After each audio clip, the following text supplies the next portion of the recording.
Then തിരുപ്പതിയുടെ parking ഏരിയയിലാണ്. കില്ലറും ട്രിഗറും rough and ടഫും ഒക്കെ ആയിരുന്നു 90s പ്രധാനപ്പെട്ട ഡെനിം ബ്രാൻഡുകൾ.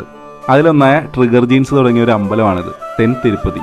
കോയമ്പത്തൂരിൽ നിന്ന് 35 കിലോമീറ്ററും മേട്ടുപ്പാളയത്ത് നിന്നും 7 കിലോമീറ്ററും മാറി ജഡയംപാളയം എന്ന് പറയുന്ന സ്ഥലത്താണ് ഈ ക്ഷേത്രമുള്ളത്. ഇവിടുന്ന് അങ്ങോട്ട് മൊബൈൽ ഫോണും ക്യാമറയും ഒന്നും അലൗഡ് അല്ല കേട്ടോ. ഈ വഴിയാണ് നമ്മൾ അമ്പലത്തിനകത്തേക്ക് പോകുന്നത്. രാവിലെ 5:30 മുതൽ 1 മണി വരെയും വൈകിട്ട് 4:30 തൊട്ട് 8 മണി വരെയുമാണ് ഇവിടുത്തെ ദർശന സമയം. ഇത് കണ്ടോ, ധാരാളം ഗാർമെന്റ്സ് ഉണ്ട് കേട്ടോ ഇവിടെ. തിരുപ്പതി ദർശനത്തിന് പോയ ട്രിഗർ ജീൻസ് ഓണർ എന്തോ കാരണങ്ങൾ കൊണ്ട് പിന്നീട് സ്വന്തമായി നിർമ്മിച്ചതാണ് പ്രൈവറ്റ് ആയിട്ടുള്ള ഈ ഒരു ക്ഷേത്രം. തിരുപ്പതി പോലെ തന്നെ ലഡുവാണ് ഇവിടുത്തെയും പ്രധാന വഴിപാട്. അതുകൊണ്ട് തന്നെ ഇവിടെ വന്ന ക്ഷേത്രത്തിലെ ലഡുവും കഴിക്കാം, ഫാക്ടറി വിലയ്ക്ക് ധാരാളം വസ്ത്രങ്ങളും വാങ്ങാം. ഒരുപാട് സാധനങ്ങളുണ്ടെങ്കിലും ഇപ്പോഴും നമുക്ക് പ്രിയപ്പെട്ടത് ഇവരുടെ ഈ ജീൻസും ഡെനിം ജാക്കറ്റും ഒക്കെയാണ്. ഇങ്ങനെയൊരു ക്ഷേത്രത്തെക്കുറിച്ച് മുൻപ് നിങ്ങൾ കേട്ടിട്ടുണ്ടോ?